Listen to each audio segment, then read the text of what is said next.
pamplemousse. Vous souvient-il, un jour, assis au pamplemousse, dans la vallée ombreuse aux ineffables voix, je vous disais, au bruit des ondes sur les mousses, au frais gazouillement des oiseaux dans les bois. Là-bas, le voyez-vous, ce rêveur lent et triste, qui sous les verts palmiers s'éloigne à pas distrait.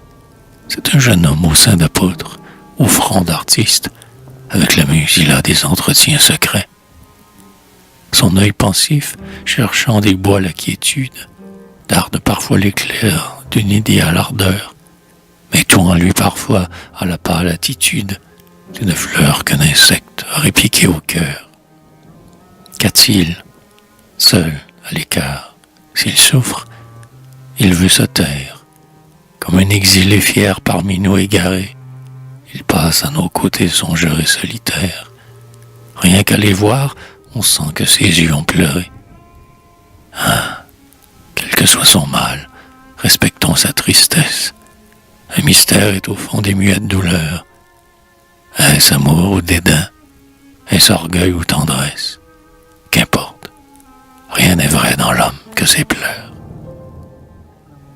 Être inquiet, nature irascible et puissante, l'artiste a des dégoûts à tout autre inconnu.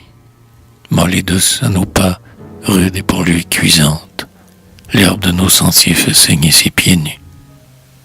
C'est un de ces cœurs faits de force et de faiblesse, en eux portant l'esprit qui les doit torturer. Un rien l'exalte, un rien le trouble, un rien le blesse. Ce qui nous fait sourire, hélas, le fait pleurer.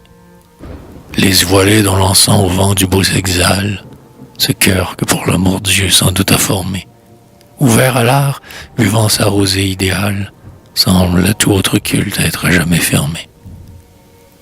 Et plus fervent encore qu'il culte à la nature, tout en est là pour lui de mystique lueur, et l'on dirait parfois, rêveuse créature, qu'il cause avec les vents, les ondes et les fleurs. Morne et désabusé, le beau pourtant l'enflamme, poète, il en subit le charme sérieux, et sympathique esprit, une étoile, une femme, réjouissent toujours sa pensée et ses yeux. Tout à l'heure, en passant à vos côtés, madame, un instant son regard s'est reposé sur vous, et soudain à sa lèvre est monté de son âme un sourire étonné, mélancolique et doux. Ah, ne rougissez point de ce muet hommage, signe dont il n'a fait qu'entrevoir les blancheurs. Laissez-le dans sa grâce emporter votre image, comme un souvenir plein de lointaine fraîcheur. Qui sait, peut-être un jour, rêvant au pamplemousse, à ce vallon tranquille aux ineffables voix, à ce bruit cadencé des ondes sur les mousses, à ces gazouillements des oiseaux dans les bois.